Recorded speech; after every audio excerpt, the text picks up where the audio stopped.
મિત્રો જય દાદા દ્વારકાથી જેમાં ભવાની કેમ છો બધા મજામાં ને મિત્રો આજે આપણે વાત કરીએ ધક્કો ખાતો આ સૃષ્ટિમાં ભગવાને તમને જન્મ આપ્યો ને એટલે તમારું પરિવાર કુટુંબ સમાજ અન્ય સમાજ આ બધા વચ્ચે તમે ગામમાં રહેતા હોય આ ગામની અંદર તમે જ્યાં રહો છો ત્યાં તમારું કુટુંબ પરિવાર સમાજ અન્ય સમાજની અંદર મિત્રો તમને કોઈ પણ વાતથી કોઈ પણ સંબંધથી કે કોઈ પણ કામથી તમને જીવનભર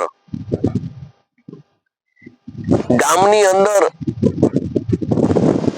તમારી કોઈ છાપ ન હોય ને તમે કોઈ રીતે કોઈ પણ સમાજની અંદર સારા કાર્ય માટે પ્રચલિત ન હોય ને તો એ માનવ જીવનમાં ધક્કો ખાતો કહેવાય. કોઈ પણ અમુક હું જોઉં છું કોઈ પણ બહારથી માણસ આવે અને તમારા ગામની અંદર તમારું નામ બોલે અને તમને તમારો ગામનો વ્યક્તિ પણ ઓળખી ન શકતો હોય ને એ વ્યક્તિને જે સરનામું પૂછી અને તમારા પાસે નામ રજૂ કરે અને એ નામમાં કોઈ પણ ગામના વ્યક્તિને તમારા નામની ખબર ન હોય ને એ પણ ધક્કો ખાતો કહેવાય. માનવીય જીવન ભગવાને આપ્યું છે એટલે એ જીવનની અંદર ખાવો પીવો મજા કરો, ભૂખ લાગે એટલે ખાવ, ઊંઘ આવે એટલે સુઈ જાઓ, જાગો, કામ કરો, બાલ બચ્ચા લગ્ન કરી કરો અને તમારો જ્યાં ધંધો અહીંયા જાઓ અને આવક જાવક કરો. એ મિત્રો જીવન નથી, એ તો એક તમારા જીવવા માટેની થિયરી છે કે જો એમાં રૂટીન પ્રમાણે કામ ન કરો તો વળતર ન મળે, વળતર ન મળે તો ખોરાક ન મળે, ખોરાક ન મળે તો જીવન ન ચાલે અને એમાંથી તમે લગ્ન ન કરો તો તમારો વંશ વેલો ન હાલે, તમારા જીવનમાં ન હાલે. એટલે આ બધું કરવું જરૂરી છે. એ તો આપણા જીવન માટે જ છે, ખાલી જીવવા માટેની થિયરી છે.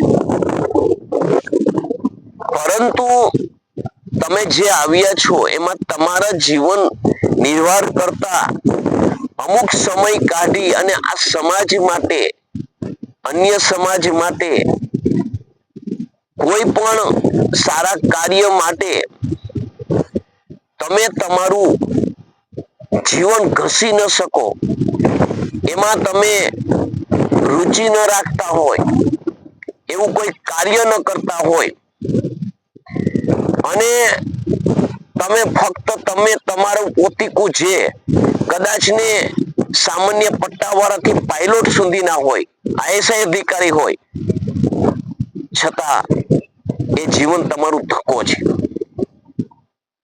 માનવીય જીવનમાં હર કોઈ વસ્તુ માણસને પોતાના ફાયદા માટે જ કરવી, ભૌતિક ફાયદા માટે જ કરવી એ જીવન નથી. તમે સારો પગાર હોય, તમને સારી રીતે તમને બધા ઓળખતા હોય, પરંતુ તમે તમારા જીવનની અંદર એ તમારા મતલબ સિવાય કોઈ વ્યવહાર નથી, મતલબ સિવાય તમારે કોઈ કામ નથી, એ મિત્રો એ જીવનમાં ધક્કો છે. માણસને ભગવાને મોકલ્યો એટલે શું અપેક્ષા હતી, મને શા માટે મોકલ્યો છે, મારે શું કરવાનું છે, મારે કઈ રીતે કયા કયા ક્ષેત્રમાં આગળ વધવાનું છે, એને થિયરી આપણને ખબર ન હોય તો આપણા ઋષિ મુનિઓએ સારી રીતે સમજાવી છે. અમુક ઉંમર થાય એટલે ભગવત કાર્ય કરવું જોઈએ. ભગવત કાર્ય એટલે આપણી માનસિકતા મંદિરે જવું, ભજન ગાવા, કીર્તન ગાવા, પ્રસાદ લેવો, છૂટું પડવું, આવું આપણે જે ધારીએ છીએ ને એવું નહીં. પણ હું જે મંદિરે જાઉં, મારો આરાધ્ય છે, જે મારે કુળદેવી છે, જે મારું ચિત્ત એકાગ્ર કરવાનું જે મારું પોતિકું સ્થાન છે, મારું ધર્મનું પ્રતીક છે, મારું ભગવાન, મારી માં બેઠી છે,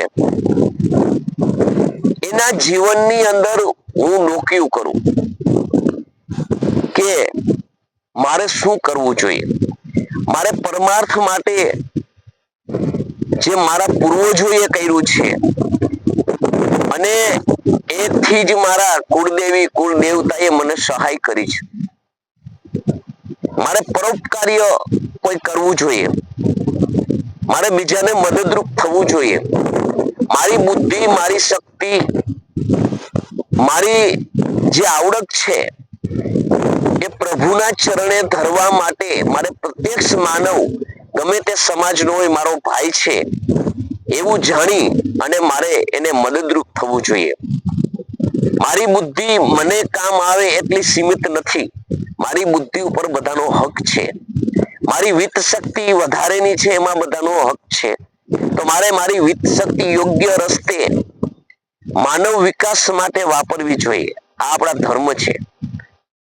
જીવનમાં જ્યારે માણસ આવું વિચાર્યા વગર ખાલી પૈસો જ ભેગો કરે છે અને પૈસો જ પરમેશ્વરને, હું પૈસાનો દાસ, આવી જે માનસિકતા ધરાવે છે અને સમાજની અંદર વાહવાકાર થાય છે, પણ એ ક્ષણિક થાય છે, એથી કોઈ ઓળખ નથી.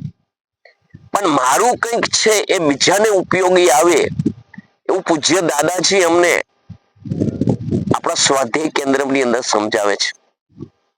મારે એવા સારા કાર્યના પાથેણે બેસવું જોઈએ.